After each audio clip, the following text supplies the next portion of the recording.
मेरे high school के दूसरे वर्ष के आखिरी दिन मेरे चेहरे पर एक बेसबॉल बैट से चोट लगी। जैसे ही मेरे सहपाठी ने पूरी ताकत से बल्ला घुमाया, वह उसके हाथों से फिसल गया और सीधे मेरी ओर आकर मेरी दोनों आंखों के बीच आकर लगा। मुझे उस टक्कर के क्षण की कोई याद नहीं है। बल्ला मेरे चेहरे पर इतनी जोर से लगा कि मेरी नाक दबकर विकृत यू आकार में बदल गई। इस टक्कर के कारण मेरे मस्तिष्क के मुलायम ऊतक मेरी खोपड़ी के अंदरूनी हिस्से से जा टकराए। तुरंत ही मेरे पूरे सिर में सूजन की एक लहर दौड़ गई।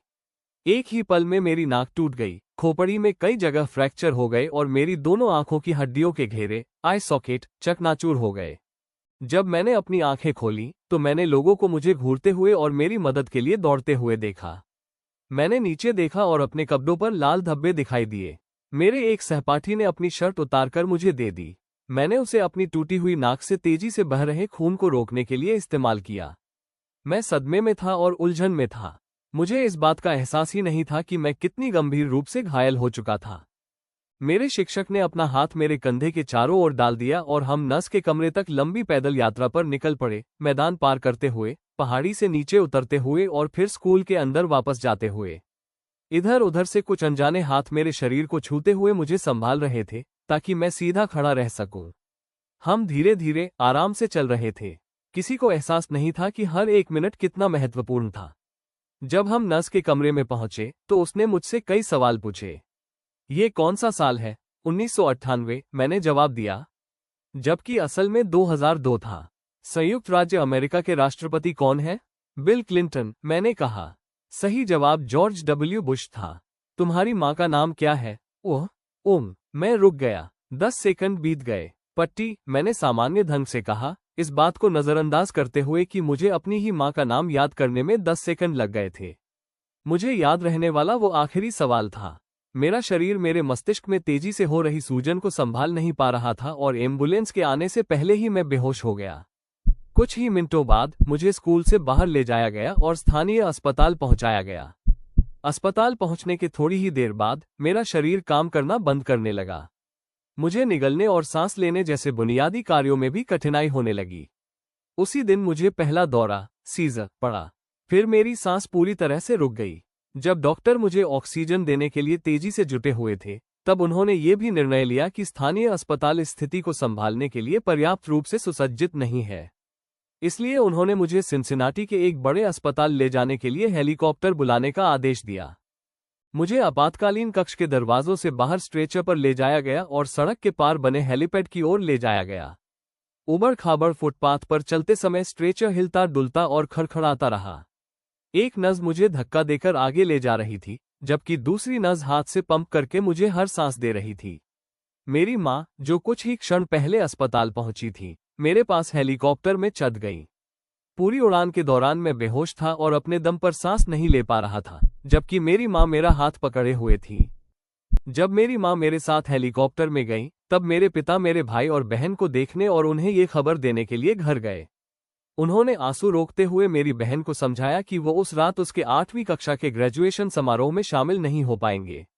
अपने भाई बहन को परिवार और दोस्तों के पास छोड़ने के बाद वह मेरी माँ से मिलने के लिए सिनसिनाटी चले गए। जब मेरी माँ और मैं अस्पताल की छत पर उतरे, तो लगभग 20 डॉक्टरों और नर्सों की एक टीम हेलीपैड पर दौड़ती हुई आई और मुझे ट्रॉमा यूनिट में ले गई। उस समय तक मेरे दिमाग में सूजन इतनी ज्यादा बढ़ चुकी थी कि मुझे बार बार चोट के बाद होने वाले दौरे पड़ रहे थे। मेरी टूटी हुई हड्डियों का इलाज करना जरूरी था, लेकिन मेरी हालत सर्जरी कराने लायक नहीं थी।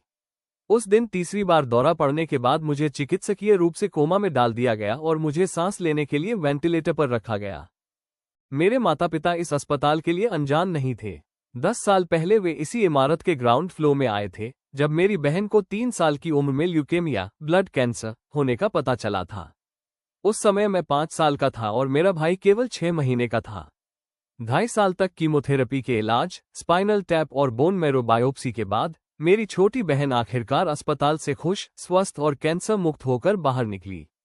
और अब, सामान्य जीवन के 10 साल बाद, मेरे माता पिता खुद को उसी जगह पर एक अलग बच्चे के साथ फिर से खड़ा पाया। जब मैं कोमा में चला गया, तो अस्पताल ने मेरे माता पिता को सांत्वना देने के लिए एक पादरी और एक सामाजिक कार्यकर्ता को भेजा। यह वही पादरी था जिसने 1 दशक पहले उस शाम उनसे मुलाकात की थी, जब उन्हें पता चला था कि मेरी बहन को कैंसर है। जैसे जैसे दिन ढलकर रात में बदल गया, कई मशीनें मुझे जीवित रखे हुए थीं।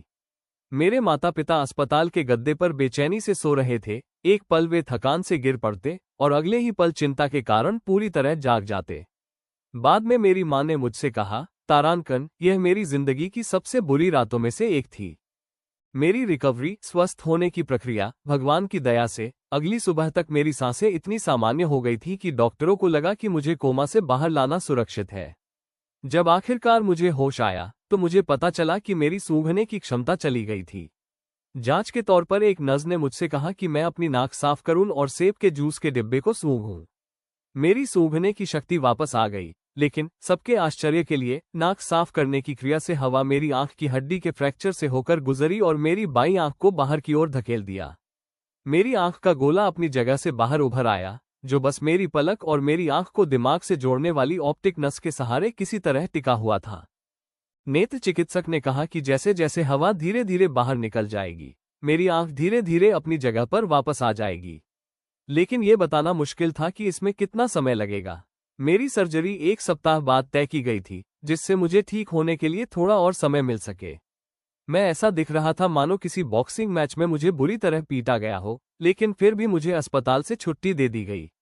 मैं घर लौटा, टूटी हुई नाक, चेहरे पर आधा दर्जन फ्रैक्चर और बाहर उभरी हुई बाईं आंख के साथ। आने वाले कुछ महीने बहुत कठिन थे। ऐसा लगता था जैसे मेरी जिंदगी की हर चीज रुक गई हो। कई हफ्तों तक मुझे डबल विजन, 2-2 दिखाई देना हो रहा था। सचमुच मैं सीधा देख ही नहीं पा रहा था। 1 महीने से ज्यादा समय लगा, लेकिन आखिरकार मेरी आंख की पुतली अपनी सामान्य जगह पर वापस आ गई। दौरे, सीजर्स और नज़र की समस्याओं के कारण मुझे फिर से कार चलाने में 8 महीने लग गए। फिजिकल थेरेपी के दौरान मैं बुनियादी मोटर गतिविधियों का अभ्यास करता था, जैसे कि सीधी लाइन में चलना। मैंने ठान लिया था कि अपनी चोट को मुझे हताश नहीं होने दूंगा, लेकिन फिर भी कई ऐसे पल आए जब मैं उदास और बहुत ज्यादा परेशान महसूस करता था। जब मैं 1 साल बाद फिर से बेसबॉल मैदान पर लौटा, तब मुझे दर्दनाक तरीके से एहसास हुआ कि मुझे अभी कितना आगे जाना है। बेसबॉल हमेशा से मेरी जिंदगी का एक बड़ा हिस्सा रहा था।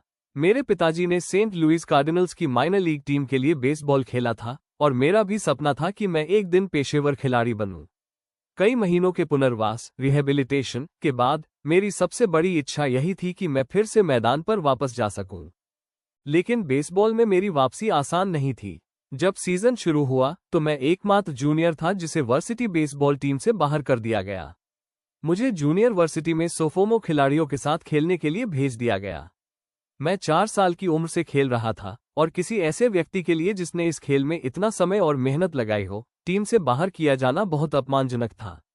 मुझे वो दिन आज भी साफ साफ याद है जब ये हुआ था।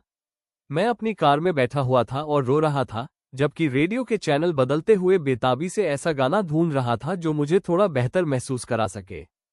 1 साल तक आत्मसंदेह में रहने के बाद मैं सीनियर के रूप में वर्सिटी टीम में जगह बनाने में सफल हो गया, लेकिन मुझे मैदान पर खेलने का मौका बहुत कम मिला।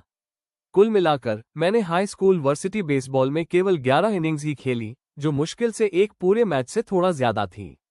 अपने साधारण से हाई स्कूल करियर के बावजूद मुझे अब भी विश्वास था कि मैं एक महान खिलाड़ी बन सकता हूं।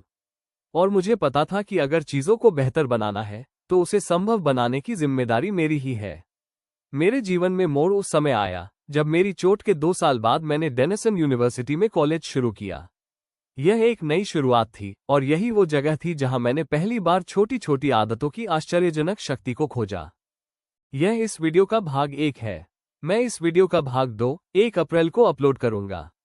अगर आपको यह वीडियो पसंद आया हो तो ऐसे और दिलचस्प वीडियो देखने के लिए कृपया इस चैनल को सब्सक्राइब करें और इस वीडियो को उन लोगों के साथ भी जरूर शेयर करें जिन्हें इस तरह के वीडियो पसंद है। देखने के लिए धन्यवाद।